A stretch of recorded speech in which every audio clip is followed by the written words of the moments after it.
임차인의 같은 경우는 2년을 살지 1년을 살지 선택이 가능은 하세요. 최대한 첫 집 보실 때가 가장 중요하시고, 좀 꼼꼼하게 못 봐서 이사 들어갔을 때 문제가 생기는 경우가 많아요. 빼도 박도 못한다, 무조건 진행을 해야 된다, 나중에 딴 말 하기 없다, 뭐 이런 내용이라고 보시면 돼요. 그렇게 해서 사기를 칠 수 있는 방법도 많기 때문에.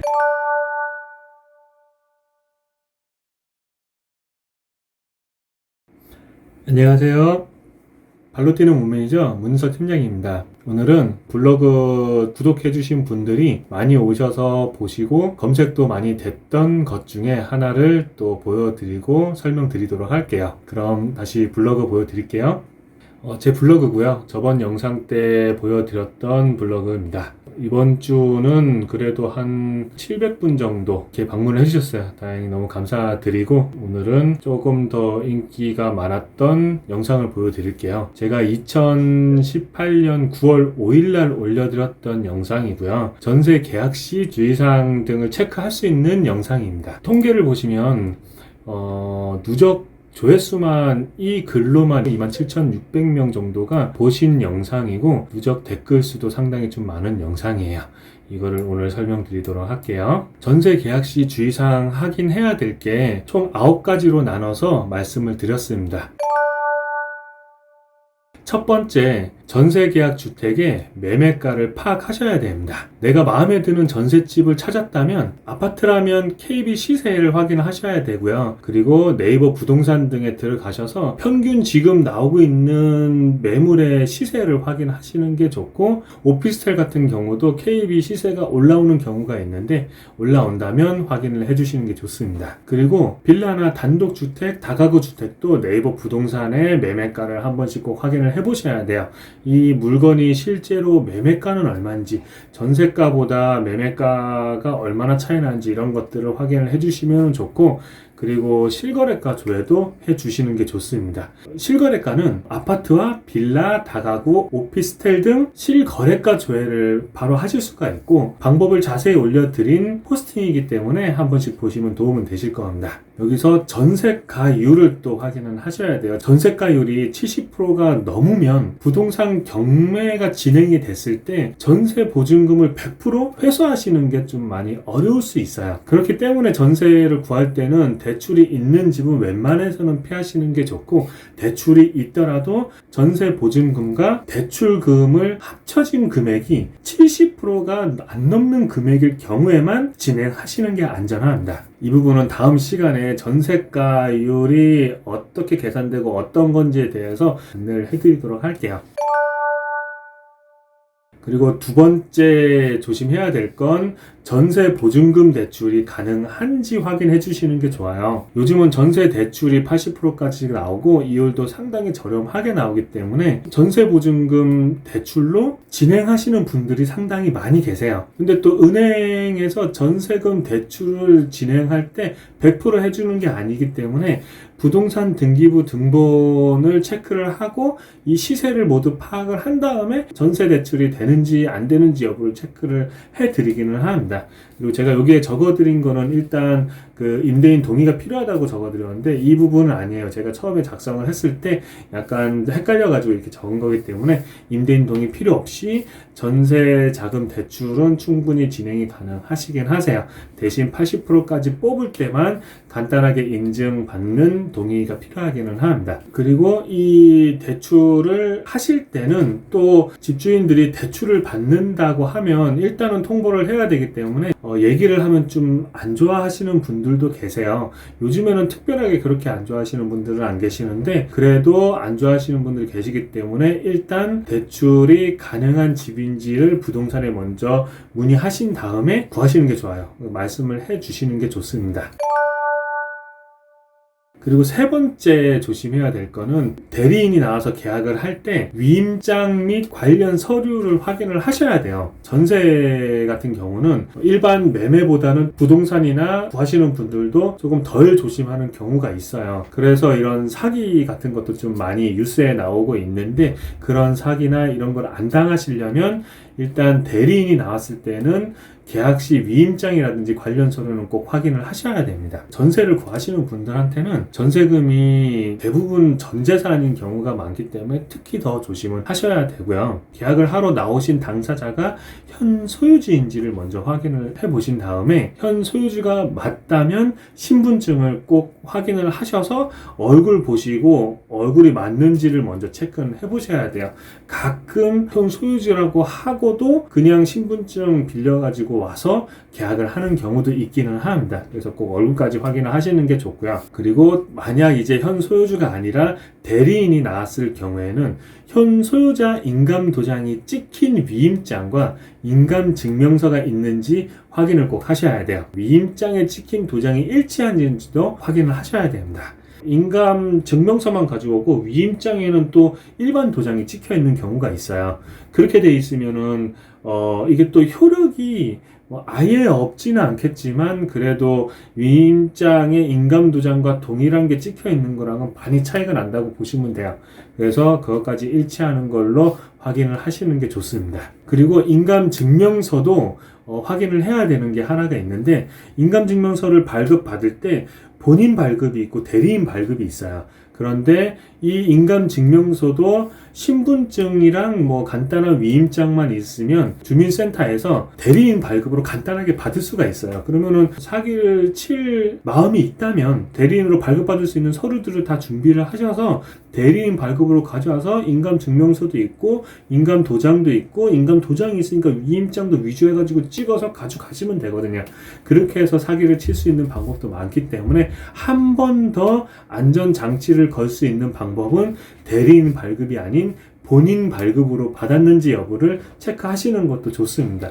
그리고 처음에 요구할 때도 본인 발급용으로 꼭 좀 부탁한다고 얘기를 해주시면 돼요. 네 번째로 조심해야 될 거는 현 소유자 통장으로 잔금 및 계약금을 보내셔야 됩니다. 요즘에는 통장 거래를 많이 하고 특히 부동산 계약 시 통장 거래를 통해 기록을 많이 남기고 있기 때문에 예전보다는 이렇게 하시는 분들이 많이 계시긴 한데, 전세도 똑같이 통장에다 기록을 남기는 게 좋아요. 특히 세 번째 사례처럼 임대인이 직접 나오셔야 되는데 현 소유주가 아닌 대리인이 나왔을 경우에는 꼭 현 소유자의 계좌와 주민번호와 이런 걸 다 확인을 하신 다음에 현 소유자 명의 통장으로 입금을 직접 하셔야지 추후 문제가 발생하지 않아요. 그래서 웬만해서는 그렇게 체크를 해가지고 보내주시면 되고, 웬만해서는 부동산 통해서는 그런 거는 다 자세하게 안내는 해드릴 겁니다. 그리고 정말 부득이하게 돈을 바로 지금 뽑아 오셔가지고 안 되는 사정이 있었다면 그때는 현금 결혼을 하신 후에 꼭 전세계약금 영수증을 발급 받으셔서 도장까지 다 찍어서 보관을 해주시는 게 좋고, 그거는 꼭 잊어버리지 않고 가지고 계셔야 되기는 합니다. 다섯 번째로는 계약 기간을 확인하셔야 돼요. 전세나 월세 계약은 보통 2년으로 하는데 임대인이나 임차인 사정으로 기간을 1년으로 하는 경우가 있습니다. 법으로는 2년으로 정해져 있어요.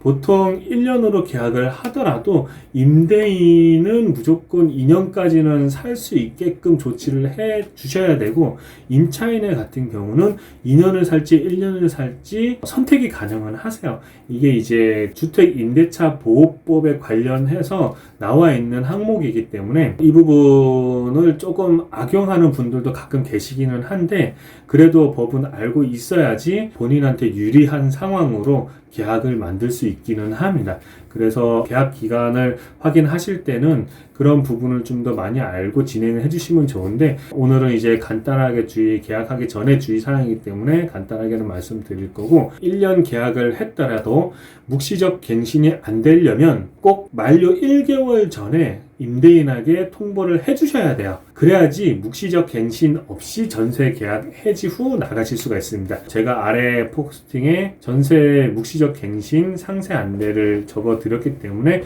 이걸 확인하시면 좋지만, 제가 다음에 한 번 더 자세하게 영상을 만들어서 올려드리도록 할게요. 그리고 여섯 번째는 안전한 거래를 위해 공인중개사를 통해 계약을 하시는 게 좋아요. 요즘은 직거래 카페라든지 뭐 직방, 다방 그런 어플들이 있어요. 그런 어플에서 직거래를 진행을 하게 되면 조금 사고가 날 위험이 좀 많기는 합니다. 특히 전세의 경우 직거래로 계약서를 작성을 하면은 좀 빠지는 부분들이 많아서 사고가 날 확률이 많고, 또 특히 쌍방 합의를 해야 되는 상황들이 있어요. 뭔가 더 해줘야 된다거나 비용이 들어간다거나 수리를 해줘야 된다거나 이런 부분들이 생길 수가 있는데, 이런 부분이 생길 때 직거래 같은 경우는 쌍방 합의가 웬만해서는 잘 안 돼요. 왜냐면 서로 더 좋은 조건으로 얘기를 하려고 하기 때문에 그 부분들이 좀 아쉬움이 발생하고, 부동산들보다는 지식이 부족하기 때문에 약간 이거는 원래 안 되는 건가 이렇게 생각이 되는 경우가 있어요. 그런데 부동산을 끼고 하면은, 특히 부동산은 임차인 분들한테 조금 더 관대하게 적용을 해주시려고 해요. 그러다 보니까 쌍방 합의가 발생이 되는 상황이 생겼을 땐 임차인분한테 조금 더 유리한 상황으로 조건을 합의할 수 있게 상황을 만들어 주시는 경향이 있기는 합니다. 거기다가 또 부동산이 거래를 했는데 약간 사고가 터졌거나 이랬을 때는 또 부동산에 가입되어 있는 보험으로 보상을 받으실 수가 있어요. 그런 부분이라서 좀 비용이 들어가더라도 공인중개사를 통해서 계약하시는 게 좀 더 안전하시긴 하세요. 근데 본인이 정말 자신이 있어서 많이 직거래로 해보신 분들이라면 특별하게 공인중개사를 안 끼고 하셔도 상관은 없으신데, 경험이 많지 않으신 분들이라면 웬만해서는 공인중개사를 통해서 진행을 하시는 게 안전하고, 추후 정말 뭐 경매라든지 이런 물건 분석까지도 다 해줄 수가 있기 때문에 훨씬 더 안전하게 진행이 가능하다고 생각해 주시면 되세요. 일곱 번째로는 합의한 내용은 계약 시 특이사항에 꼭 작성을 하셔야 됩니다. 전세 계약 시 집을 미리 보고 계약을 다 진행을 하세요. 그런데 부동산에서는 최대한 약점을 가리고 장점만 부각을 하면서 설명은 보통 해드립니다. 계약할 당시에는 임차인 편에 좀 많이 들어드린다고 하더라도, 일단은 계약이 성립되려면 집을 보여드리고 좋은 집을 보여드리지만 웬만해서는 더 만족할 수 있게끔 단점은 조금 더 가리고 강점을 조금 더 부각을 시켜서 설명을 드리는 경우가 많기는 해요. 그래서 그 부분에 이제 그냥 혹해서 그냥 좋아요 하고 그냥 넘어가신다면, 좀 꼼꼼하게 못 봐서 이사 들어갔을 때 문제가 생기는 경우가 많아요. 그래서 그 부분을 이제 또 문제 발생하지 않도록 부동산에서는 계약서 작성을 할 때 집을 다 보여주고 쌍방 부동산의 현 상태 확인 후 계약함이라는 문구를 집어넣습니다. 그 말은 현 상태를 확인하고 계약을 했으니 빼도 박도 못한다, 무조건 진행을 해야 된다, 나중에 딴 말 하기 없다, 뭐 이런 내용이라고 보시면 돼요. 그래서 웬만해서 처음에 집을 보실 때 최대한 첫 집 보실 때가 가장 중요하시고, 그때 꼼꼼히 체크를 하고 소유주와 수리 범위라든지 고치지 못하는 하자라도 꼭 체크를 하신 다음에 얘기 후에 특약사항에 다 기록을 해주시는 게 좋아요. 그래야지 나중에 임대차 같은 경우는 집을 빼줄 때 원상 회복의 조건이 들어가요. 뭔가 문제가 생겼을 경우에는 이걸 다 고쳐주고 빠져나와야 된다는 조건이 들어가기 때문에 꼭 기록을 해놓고, 이거는 처음에 들어왔을 때부터 문제가 있었기 때문에 저랑은 상관없습니다 라는 거를 만들어 주시는 게 좋아요. 그래서 체크 사항은 제가 좀 적어 드렸던 게, 도배, 장판, 보일러 작동과 배관, 수압, 욕실 양변기 세면대 작동 확인, 욕실, 주방, 타일 파손, 추가 옵션 등 들어가 있으면 작동 여부 등을 꼼꼼히 체크하신 후에 교체할 거는 교체를 하시고, 꼭 교체가 필요 없어, 나는 이거 사용 안 해도 된다라고 생각을 하시면 꼭 교체가 필요 없더라도 미리 또 체크는 해두셔야 돼요. 내가 아무리 사용이 필요 없는 물건이고 필요 없는 장치라더라도 이게 나중에 내가 나왔을 때 이거 고장났네, 나 이거 처음에 임대를 줬을 때는 고장이 안 났었는데 지금 나올 때 고장이 났으니 이거는 물어내야 된다라고 얘기가 나올 경우도 있어요. 그렇게 된다면 이제 진짜 어쩔 수 없이 변상을 해야 되는 상황이 생길 수가 있기 때문에 그거를 미리미리 기록을 해두고 체크를 해두신 다음에 적어 놓으시는 게 좋고, 그리고 다 계약을 한 후에 혹여나 꼼꼼히 아무리 체크를 하더라도 이게 들어가서 한두 달 안에 내가 계약 당시에는 체크 못한 게 살면서 눈에 들어올 때가 있습니다. 그럴 때는 또 바로바로 사진 촬영을 한 후에 부동산이 아닌 집주인에게 문자라도, 카카오톡이라든지 문자라도 통보를 해 놓으시는 게 좋아요. 그래야지 이제 나갈 때 내가 들어오자마자 이게 문제가 있었던 겁니다, 수리를 해주시거나, 저는 수리가 안 해주셔도 그대로 살아도 되니 대신 미리 알고 계시고 나가실 때 뭐 아무 문제 없이 계약 끝내기 위해서 보내놓는 겁니다, 뭐 이런 식으로 좋게 해서 보내놓으시면 나중에 그런 원상회복 조건에 포함 안 되게 나오실 수가 있어요. 이것도 상당히 처음에 준비를 해 놓으셔야지 나중에 준비하려면은 좀 많이 힘들어지기는 합니다.